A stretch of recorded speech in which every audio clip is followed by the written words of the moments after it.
From the concept of reviving the SWAT franchise to a multi-million-dollar company, Ready or Not has come a long way from over-ambitious promises, controversies, and varying ideas of the story and environmental art. I have acquired over 400 gigabytes of this game, scouring almost every online source to present the development of Ready or Not from its PvP stage, giving it another shot because I heard it's a lot better, to the debated best version of early access as its true and ultimate form, to the controversial 1.0 release. But how do we get from this to this? Development didn't begin until 2016, and it wasn't made public until the reveal trailer was shown in 2017, which went all out and showcased some particularly disturbing elements, like an officer reaching out to a child, the woman in the container on the port map, which somehow didn't get the video age restricted, a map that was clearly set in a school, and there was the infamous staircase. But presenting this to the world at the time, I imagine gave the impression these guys are going to go all out. They won't play by anyone's rules, and it definitely got people invested in the development of the game, myself included back in 2018 when I got my proper first computer and discovered SWAT 4. I loved it, and when I googled SWAT 5, because I'm like, this game is amazing, there has to be more in the series, and Ready or Not was the top search result. So it was on my radar since back then, but still, they eventually entered closed testing in August 2019 for people who had purchased the supporter edition at a significantly higher price. However, this version of the game is essentially lost media. You can't find videos on YouTube, and it's not available to download from the Steam database, since it wasn't even on Steam at the time and an NDA was in effect. However, I imagine it was similar to the earlier builds we'll explore in detail later on, but with much more jank. But when they did have something ready to show the public, they invited select YouTubers and pre-release backers to try out an exclusive PvP game mode. As a whole, I want to look at the abundance of cut content that this game had that ranged from concepts that were shown in trailers to features that made it into early access and were cut by full release. And in this case, a be careful what you wish for thing being the PvP game mode that many people to this day still want implemented into the game. While I didn't get to try this myself, and downloading it from the Steam DB results in a connection error, almost every source that I could find online did not have a single positive thing to say about it. From the gameplay that I found, it hardly looks like a tactical shooter with people tack sprinting, the less than lethal aspect being completely pointless because arresting someone was convoluted because you could only do it from the front and not the back, and then their teammates would just team kill them to respawn them faster, and I imagine without a penalty. Overall, it just looked like a worse version of Insurgency, and all round it was something Big Fry, yeah, he had a field day with it. I'm sorry, fucking what? Ready or Not was still in the testing phase, and the general consensus from the backers and YouTubers was it's horrendous. The developers felt the same way as they foregoed PvP and doubled down on PvE that we all know and love to this day. There were also various other things advertised that never actually made it into early access. The first being the drone, which was a concept as far back as 2017, but wasn't promoted officially until the pre-order trailer in 2019. I imagine it would have been used to scout out where enemies and civilians are, which is especially helpful due to the random spawning nature of the AI, or even in the hostage rescue or bomb defusal game mode to better optimize your plan of attack. This could have also played a helpful part if they continued developing the PvP game mode similar to what is seen in Rainbow Six with the ground drones, or 0 Hour, which funny enough actually implemented a lot of the features that were advertised and highly requested for Ready or Not. The next feature is controllable sniper teams, better known to SWAT 4 veterans as Sierra 1 and 2, who can provide updates on the movements of suspects and civilians, similar to the helicopter on the boat level in the Dark Waters DLC, but in Ready or Not they were advertised as being controllable. They would probably have played a key role if a suspect had taken a civilian as a hostage and were near a window. Still, this feature never made it into a public build as far as I'm aware, and with the rules of engagement in this game game, I doubt they would have been used too much, since if you snipe a suspect who's just walking around, guaranteed you get unauthorized use of force. But within the same video, they promote the idea of ladders as a way to breach into a house and reach higher areas. This actually made it into the PvP game mode. Pray for me that I hope I actually found the right clip, but over the years was stated to be a feature that was potentially in the works but never made it in, and honestly for good reason, because you'd be hard stretched to find a map in this game where a ladder could come in handy, except for maybe the apartment level in the Los Swain,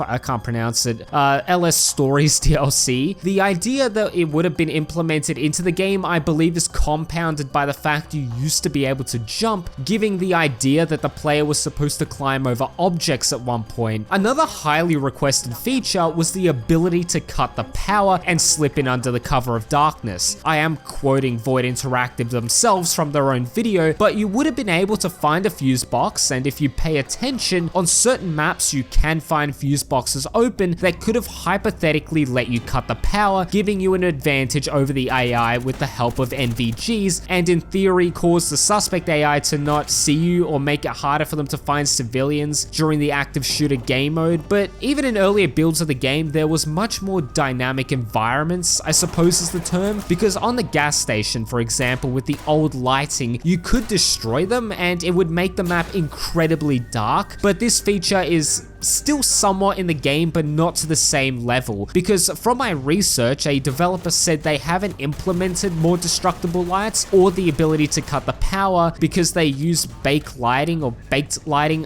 I'm not going to sit here and pretend that I know what that means, and you might also be confused, and it's completely okay. I don't think any of us, some of you know, but some of us don't. And from my research, that means the lighting is pre-calculated and not done in real time. Look, researching gaming lighting systems spun my head and took me down a rabbit hole. In simple terms, the lighting system can't support it. It won't, it just does not allow it. And one of the developers said, if you cut the power, it will disable not just the lights, but also the moon. This is on the crack house level, for example, which isn't a very good thing. But overall, in the current version, there's just a lot less lights that you can shoot out or destroy with flashbangs like in the past, and quite frankly I prefer it like that, because one of my biggest complaints about the game's development throughout early access was the maps are just so dark, and thankfully they've brightened them up a little more, which I personally think is for the best. The biggest feature of Ready or Not that many people to this day beg Void, including myself as probably the #1 supporter of this feature, is the removal of mission variants. And for the longest time I only talked about raid and barricaded suspects, but I want to shine the light on these three that quite frankly I wasn't too fussed about their removal, but they also did make it into the final release of the game in one form or another. You had hostage rescue, which was basically like the first two game modes, except the hostages would be tied up in a room and you had to rescue them by not alerting the suspects, who would then start executing the hostages. This game mode was flawed in many ways, since what triggered the suspect was inconsistent. Then you have bomb defusal, similar to Rainbow Six. You have multiple bombs that you had to find and defuse them within a set time, whilst also dealing with civilians and suspects. It was pretty fun to play and probably the most polished of the three, and it had a reappearance in the elephant and the hospital map. But the worst game mode of them all was active shooter, since it was essentially impossible to get a good score on it. The novelty of it was pretty harrowing at first, since you have a suspect who was in seek mode and they would shoot any civilian it sees. If you alert the suspect by being loud, you'll quickly hear the sound of gunshots and Top grilling you as you follow a long line of bodies till you get to the suspect.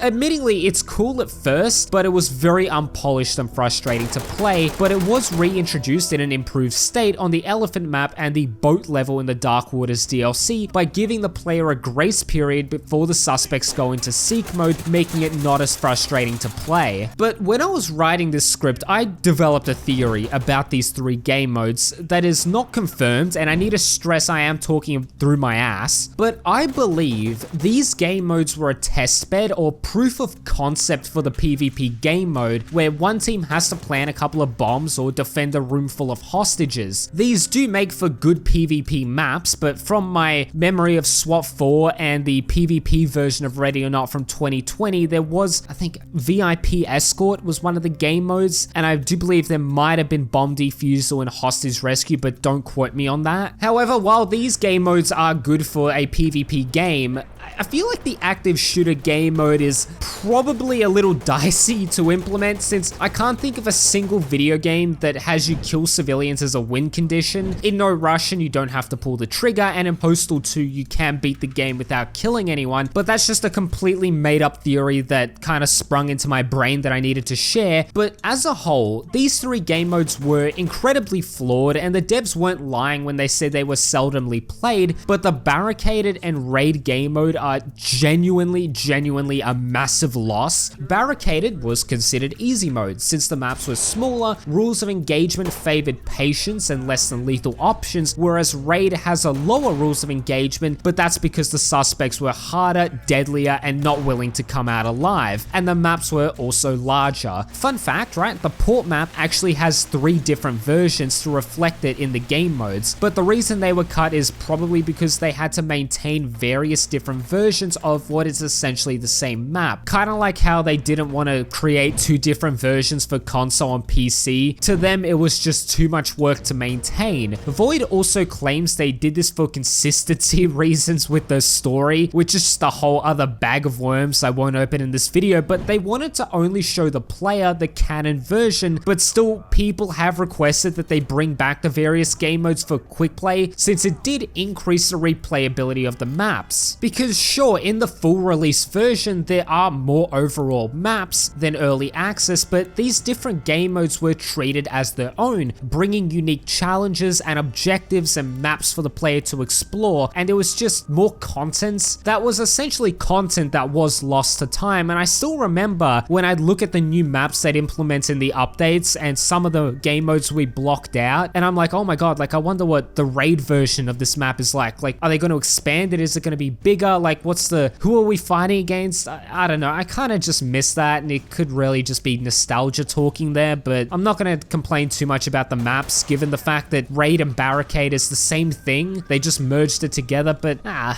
don't know. I still preferred them being broken up. But this covers the majority of the content that either didn't leave the concept phase, was forgotten, or reworked when it entered into full release. But it doesn't end there, since we should look at how the maps we know and love have evolved throughout the game's development. The versions of the game range from January 30 or 29, the time zone makes it fucked up, 2022 being the earliest version to download, but also various other updates in between from there to full release where the changes might have occurred. Since we just talked about content that was removed or never made it into the full game, one of the biggest piece of cut content that was a big icon for the game was the removal of the Wenderley Hills Hotel map. In almost all of the pre-release trailers, images, websites, almost every piece of media features this hotel that is now gone. Some might think it was recreated as the Clemente Hotel, but that's not the case. The old hotel had 2 different versions, or technically 3, let me elaborate. The Raid game mode, which was absolutely huge with a grand lobby, multiple underground car parks, bars, gyms, kitchens, a room with a bunch of phones. Like, are these for wake-up calls? I don't know. I've never stayed at a freaking fancy hotel, but it had a lot of details, and I just love all the dead bodies lying all over the place. That's a sentence I never thought I'd have to say, but there's a lot of environmental storytelling throughout it. But gameplay wise, I hated this map. You think the hospital is long and confusing? This map was large, it was complex, you had a little choke point where you get absolutely obliterated by the AI, but it looked great, hence why it was used in so much promotional artwork. But fun fact, the map used to be even larger than it was based on this mod that implements the 2020 version of the map. And while this is a recreation, you can see it's highly detailed and contains a lot of specific areas seen in the pre-release footage. It was also larger than what is on the Steam release, and before they put it on Steam, they took it out, fixed it up, and then re-released it in a smaller version, but it was reintroduced in January 2022. But the Barricaded Suspects game mode cut it down to the higher floors of the hotel. It had much more CQB and a bunch of traps that still taunt me to this very day. But this level always gave me the creeps.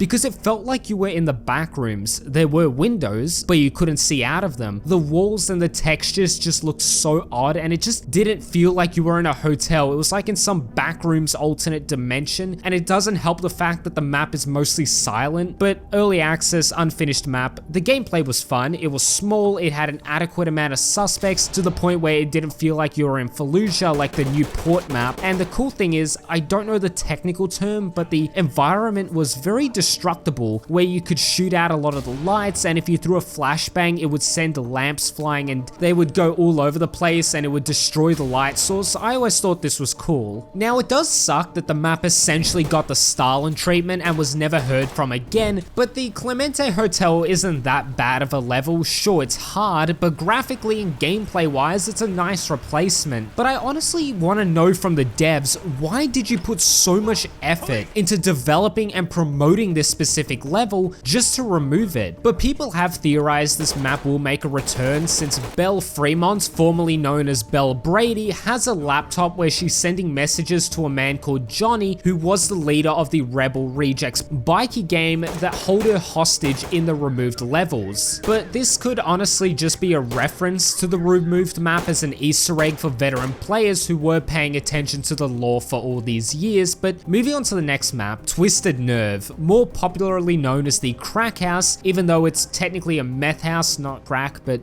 in the earliest versions of this map, it was much more lit up, and the Barricaded Suspects game mode contained an outdoor shed that was later blocked off in subsequent versions. But it allowed you to look down at the old tunnel network, which was very different. It was much more lit up, had a different layout, including being connected to a sewer system that for some reason had lights in it. But the map had a lack of furniture and polish, obviously because it was in early access. The layout, if certain rooms were different. But the funny thing is, the former drug-affected child that is now having a snooze in the current version used to be shootable. Why? I have no idea, but apparently this led to some controversies with the devs banning people from Discord of them posting videos of themselves just shooting the child, which is okay. But the fun fact is that there is a patch note in January 2022 that says they increased, or technically decreased since it's a negative value, the penalty from -15 to -350 for shooting this child, as if that would give people more of an incentive not to do it in the first place. But let's look at it from a normal POV, right? Why would you be allowed to shoot this child? Well, I don't believe it was there to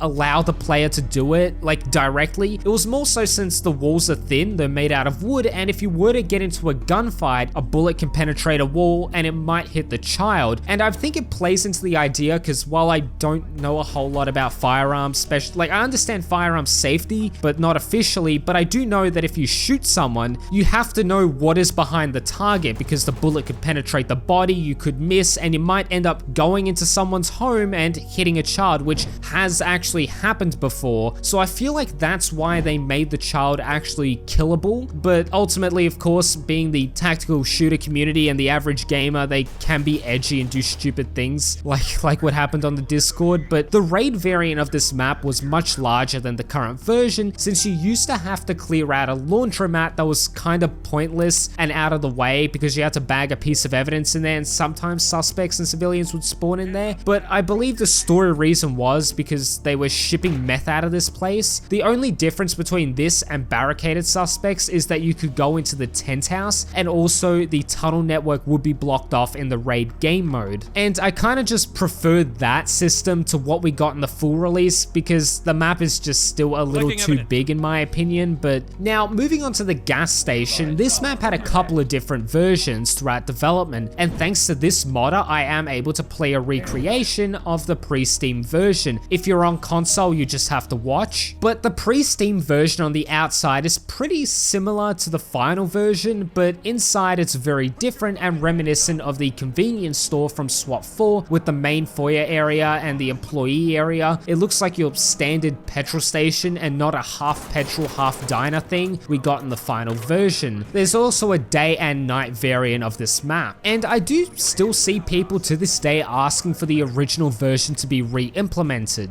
But the first public version on Steam, it was much darker and takes place in a more build building-centric area, CBD or downtown for the Yanks, the area outside the building changed a fair bit. The layout of the petrol pumps was different. There also used to be this outside area that led to a propane tank, and it was just pitch dark. And let me tell you, sometimes a suspect would spawn there and it would give me the biggest jump scare. The map overall used to be very dark with almost all the lights being destructible, and personally I didn't like it too much, given a big criticism like I explained previously that the map was just way too dark and you almost always had to bring NVGs. The dining area didn't have bulletproof glass, which is just really fucking depressing why you'd even need to get that in the first place. But in the following versions throughout early access, the outside area was opened up and the dark corner with the propane tanks was entirely sealed off and replaced with an area with construction, and was entirely removed eventually from full release, since people were never going to see it anyways. But overall, the changes to this map were for the better. It isn't pitch dark, it wasn't made over the top with some puppy killing pedophiles holding the gas station hostage like what happened with another map we'll talk about in a second, where they really went over the top and essentially ruined the map in my opinion. But also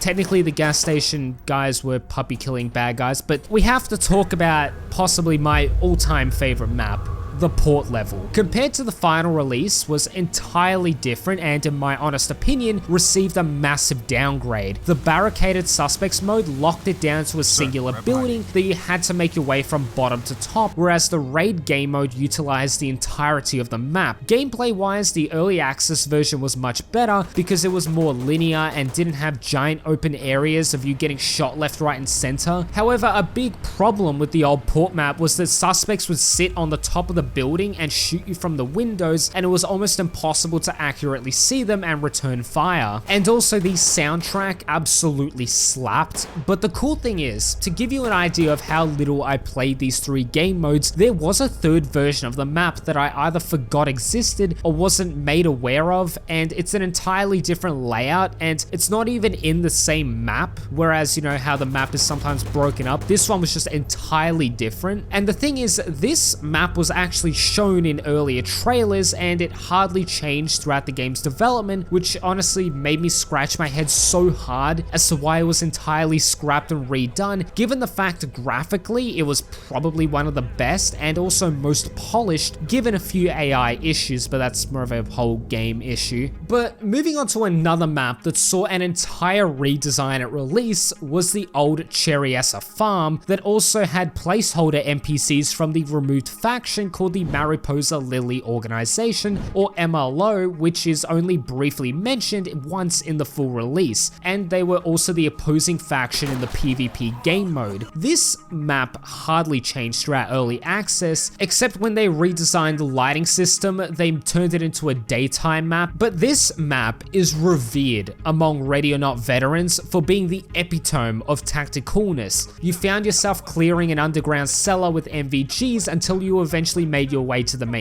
area that had you fight fierce suspects. And let me tell you, these guys are probably one of the hardest suspects to fight throughout the game's development. But personally, I never liked this map because it was incredibly difficult, despite the fact it was the only map in the game that didn't have randomized NPC spawns. This map was well designed environmentally. It played into the terrorist paramilitary organization that is featured on this map due to the shooting range, boarded up windows, and even makeshift barricades. Environmentally, I just prefer it because it doesn't have all that over-the-top cultist theme to it with the back area in the full release version. But the lore of the port map is based on human trafficking, and it's connected to the car dealership, which itself physically evolved over time. The biggest change has to be with the wooden hut micro city in the back. It isn't there in the earliest version, and as a matter of fact, that entire section is completely different and wasn't changed until the June 29th update to include this. While some might argue this is over the top, I did like the environmental storytelling of it, starting from the truck in the loading dock and the arrows guiding the women down a path to the showers and then a changing room. I talk about how the now censored container dock was really in your face and depicted women as cattle, but this right here also speaks of that as if the women are cows on a conveyor belt on their way to be slaughtered. But in the full full release version, this entire area has been removed, and I think they didn't want to be too forward with showing you this aspect of the story, but the overall layout of the outside area has gone through various different additions. But the biggest change was probably around the garage area, where it was entirely different. The entryway towards the street was also redone, adding in an office area, and it was in general more open. But the last map that changed significantly, if you want to call it a map, was the police station. Fun fact, in earlier builds of the game, it was clear they had intentions to expand on it due to this out of bounds white box area that I think was repurposed in the 1.0 release. But the old police station vibe was entirely different, and it gave off this dire feeling that while you are a police force that is government funded, you are relegated to an underground bat cave. It gives me similar vibes to your base in the game Freedom Fighters, but whereas in the 1.0 release it isn't as dilapidated but rather gives the city that vibe as you step outside, in the old police station everything was close by and where you needed it. Lockers right next to the spawn to customize your weapons and character and change clothing. Downstairs was the equivalent of a rumpus room. You had the shooting gallery that was the one true PvP game mode of Ready or Not, a firing range to test your weapons, a test dummy that totally never had anything bad done to it. All of these essentials are within close proximity and don't require you to run around the station, nor does it spawn you at a random location each time you complete a mission in the commander mode, which is compounded by the fact that every time you lose in that, and of course it has to go through the morale losses for your team members, you spawn in at a random bloody spot at the police station, have to somehow figure it out, because mind you, when I was still learning the police station, I'd get lost, so just to find the map selector is just such a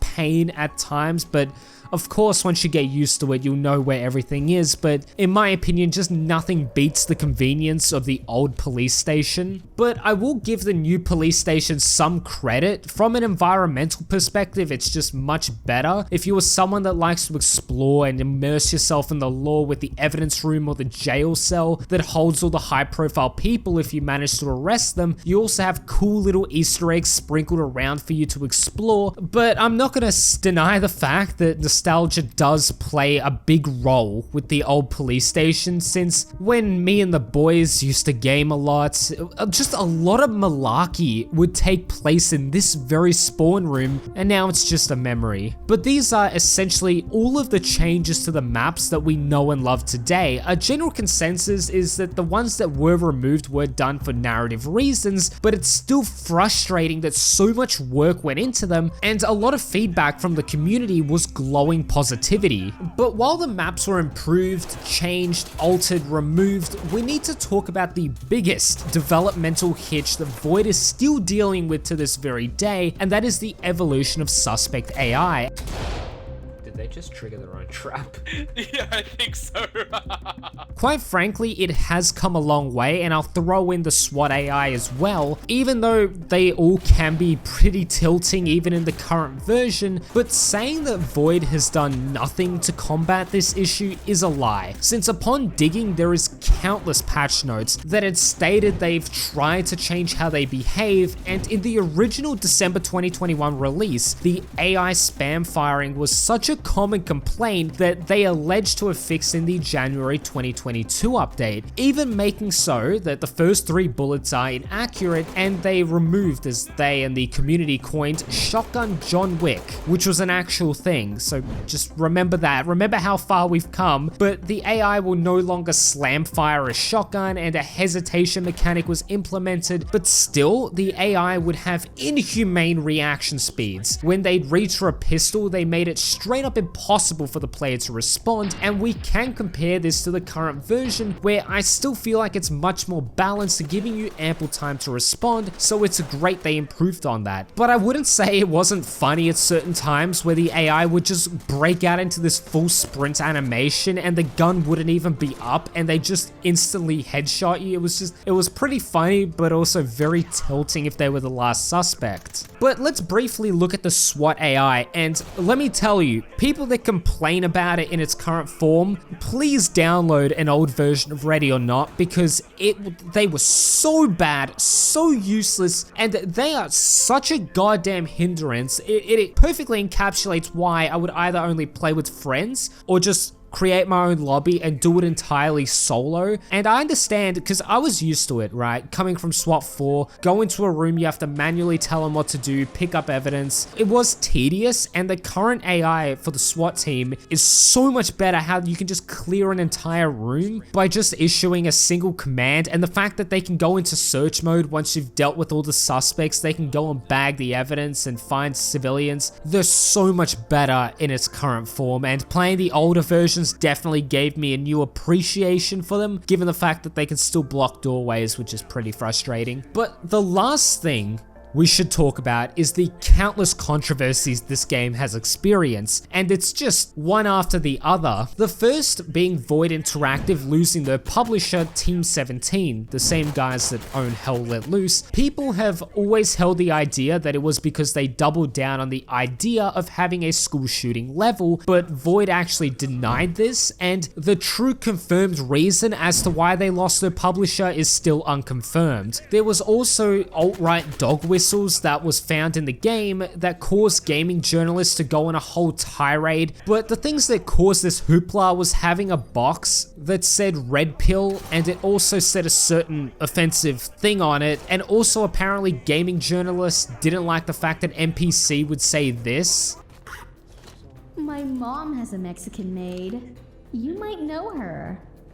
But the next controversy was to do with the club level. Various kinds of shenanigans arose from its release, the first being they named it originally the Prism Nightclub, which quite frankly is a very generic name, so I highly doubt they were intentional with the naming, but still you should have done a quick Google search. But this resulted in the club owners not taking the diplomatic approach and going directly filing a lawsuit claiming copyright infringement, which resulted in the game being taken down from Steam. It wasn't just this, but they also released the nightclub map on June 12th, the same date as the Pulse nightclub shooting. They never confirmed it was intentional, but I'm gonna say it was, since, you know, look, weird out of left field reference, but the TV show 13 Reasons Why, I believe it was a season 2, I haven't watched it since I was a teenager, but in the show they have a dance or prom, whatever it's called, and on screen it says April 20th, and being the edgy teenager that I was, I instantly knew it was a deliberate reference to the Columbine shooting, since in the show it was kind of building up to a shooting, but you just gotta watch the show even though it's really shit. But picking June 12th to release a club shooting level on the day that coincidentally there was a club shooting of out of 360 days of the year, come on, I believe it was intentional. But moving on, there was the supporter edition controversy. Back then, the backers would get early access to updates, leaving the plebs who didn't want to fork over $150 as a donation to the devs had to sit by and watch the supporters have fun, since there was no NDA in place. People weren't happy, and they would make posts on every form of social media complaining and essentially dragging Void through the mud for not caring about the standard edition players, who are also in good faith giving Void their money in hopes they fulfill their promise of going from a concept to a full release. And this is still a controversy that is brought up time and time again with the full release, since the supporter editions get some limited cosmetics, some really cool ones admittingly, and I see console players wanting Void to just release it as either a DLC or just give it out for free, since they bring up the argument that they couldn't back the game back then because there was no console. But just check Instagram comments and you might see it. And then there was the lack of communication throughout the game's development, and fun fact, as I was recording this video, I was looking at footage for the PvP game mode, and even back in 2020, Big Fry goes on this rant about how the developers, even back then, aren't being open and giving good communication. When we say that it's a problem when developers go silent for a long period of time, because you build up expectations. But from my own experience, initially there was heaps of updates and fixes throughout 2022, but then in 2023, I imagine they locked in and really tried to get the game to a full release for December, since the Atom update was the last major content update, and there would just be post after post of people saying the devs have abandoned the game, or they don't care about the backers, and they don't care about stupid concept art that they were posting, and that they would rather see tangible updates and fixes throughout the game's development. And then there was also the censorship controversy that I've already covered, and also what happened with Kaminsky as of recently, the ex-community manager. But despite all these controversies and changes throughout development for better and worse, they did have the end result of a full release product. Yes, the 1.0 release was flawed, and it's still a flawed game in its current version, but the hundreds of hours I've sunk into this game and also backing it with the supporter edition, I don't regret my purchase, and I believe I got my couple $100 worth out of it. Going into the future, I do hope they think about re-implementing some of the older maps and cut content, including the various game modes for quick play, so it doesn't impact the story. But like they said with the console release, they don't want to have to manage various versions of the same thing, but at least PC players have mods that re-implement them more or less. But I do hope they continue to work on and develop the game. But if you enjoyed today's video, click on the video that is on screen because I know you'll enjoy it. My name is Tan2 and I will catch you guys in the next video. Peace.